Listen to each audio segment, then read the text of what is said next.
Ya, terima kasih Anda masih bersama kami dalam program Toko Kita. Baik Pak Agus, tadi sebelum break kita juga sudah sedikit menceritakan kejadian-kejadian yang memang bisa dikatakan mukjizat yang ada di Palu ya Pak ya. Betul.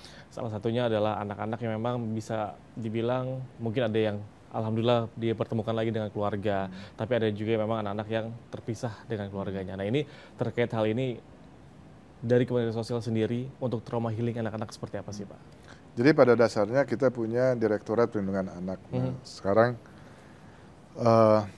kita bekerja sama erat dengan UNICEF, Ya. ya, termasuk program-program trauma healing yang ada di NTB Ya. dan Sulteng. Nah, kita sangat intensif. Nah, termasuk juga dalam program itu adalah kita berupaya untuk mempertemukan kembali anak-anak yang sempat terpisah dengan orang tuanya. Kalau ada kasus-kasus, nah kita tidak berharap ya, ada kasus-kasus bahwa anak-anak terpisah dengan orang tuanya, ya selama mereka masih terpisah itu menjadi bagian dari tanggung jawab dari Kementerian Sosial. Nah, kami tampung di balai-balai yang ada di lokasi. Nah, dari awal, ya khususnya untuk Sulteng, dari awal kejadian bencana, Kementerian Sosial mempunyai menggunakan approach yang baru.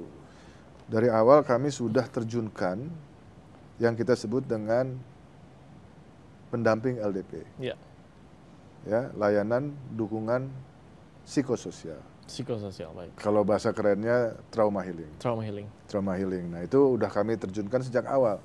Sejak awal, karena memang setelah kita belajar dari banyak kejadian-kejadian, trauma healing ini memang menjadi bagian yang sangat penting untuk kembali membangun manusia-manusia yang terdampak itu menjadi manusia-manusia yang optimis lagi. Baik.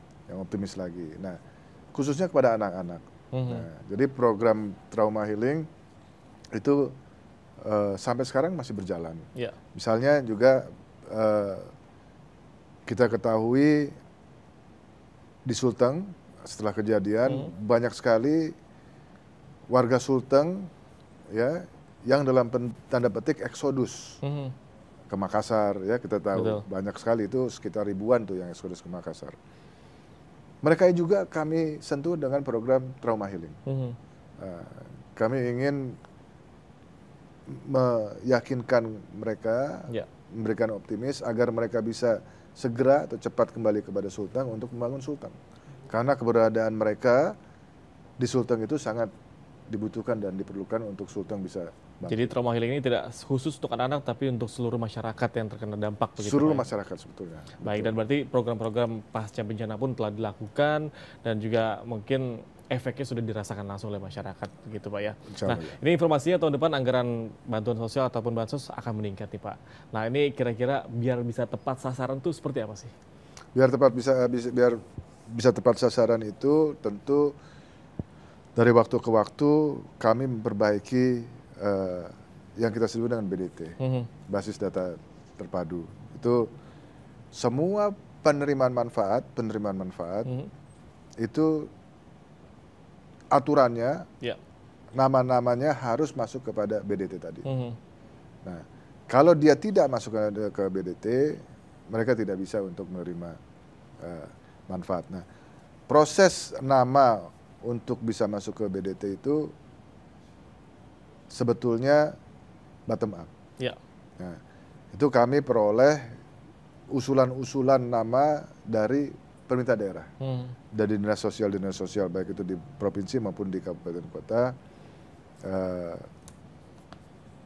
Dinas sosial pun mereka mendapatkan nama-nama yang mereka usulkan, ya nama-nama atau keluarga miskin yang mereka usulkan untuk menerima manfaat itu berdasarkan musyawarah di tingkat desa. Musyawarah di tingkat desa. Jadi kami ingin melakukan dan telah melakukan proses bottom up.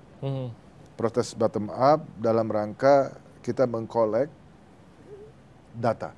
Baik. Nah, ini proses bottom up-nya ini memang yang harus kita perbaiki, ya, agar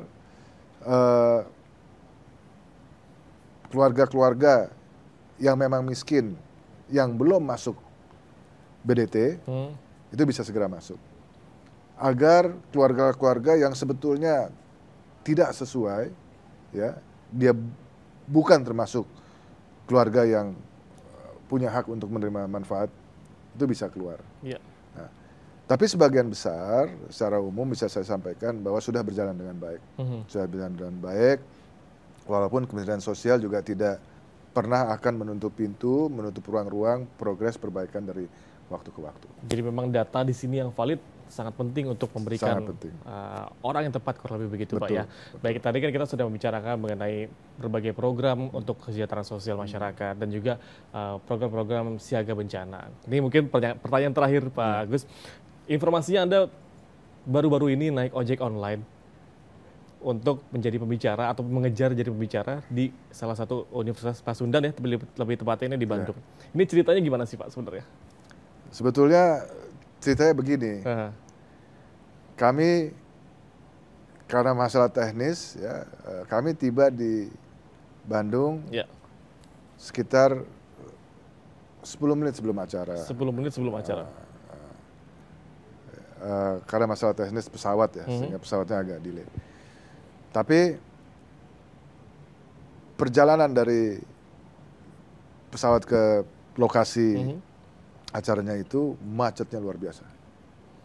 Ketika itu weekend? Kemarin, hari Senin, hari Selasa ketika itu. Nah, jadi bukan weekend. Macetnya itu dikarenakan, karena ini acara wisuda. Wisuda dari Unpas. Ya, Unpas. Macetnya itu dikarenakan banyak sekali kendaraan dari keluarga. Itu seperti ular gitu macetnya. Sedangkan saya diminta untuk memberikan kuliah umum atau orasi ilmiah di depan para wisudawan tersebut. Jadi ketika mobil kami stuck tidak berhenti, jaraknya juga masih agak jauh. Tadinya saya pernah sampaikan juga, kita jalan aja, kita jalan kaki aja. Jalan kaki, baik. Daripada mereka nunggu. Tapi rupanya jalan kaki itu masih jauh sekali. Mungkin cukup bikin kaki pegel ya, Pak, ya. Masih jauh sekali. Nah, kebetulan saja ini memang. Jadi ketika saya melihat keluar, saya lihat ada 4 motor. 4 motor, baik. 4 motor. Saya hitung di mobil saya ada 4 orang. Saya bilang, ini ada 4 motor nih. Kebetulan banget di mobil ada 4 orang, ada 4 motor. Saya nggak ngeh itu Gojek atau apa, saya nggak ngeh. Tapi 4 motor.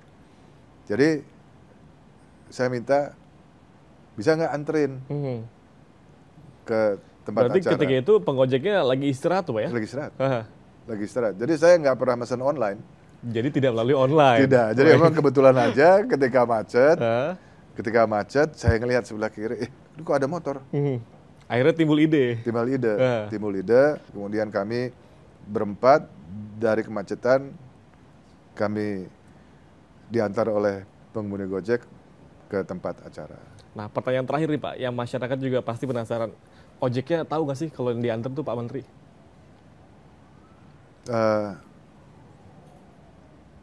Saya nggak tahu ya kalau beliau tahu atau tidak tahu ya. Baik.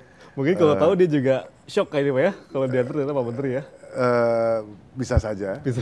Saya nggak tahu ya, tapi mungkin pada akhirnya tahu. Tapi ketika saya duduk di boncengannya dia, mungkin belum tahu. Mungkin belum tahu. Mungkin ketika masuk berita dan akhirnya ada foto ojeknya, baru dia tahu ternyata diantar Pak Menteri, gitu, Pak, ya? Bisa saja. Baik. Terima kasih banyak Pak Agus Gumiwang atas waktunya berbincang bersama kami dalam program kita. Dan pemirsa, akhir kata, saya Revo Fardani pamit undur diri. Wassalamualaikum warahmatullahi wabarakatuh. Waalaikumsalam.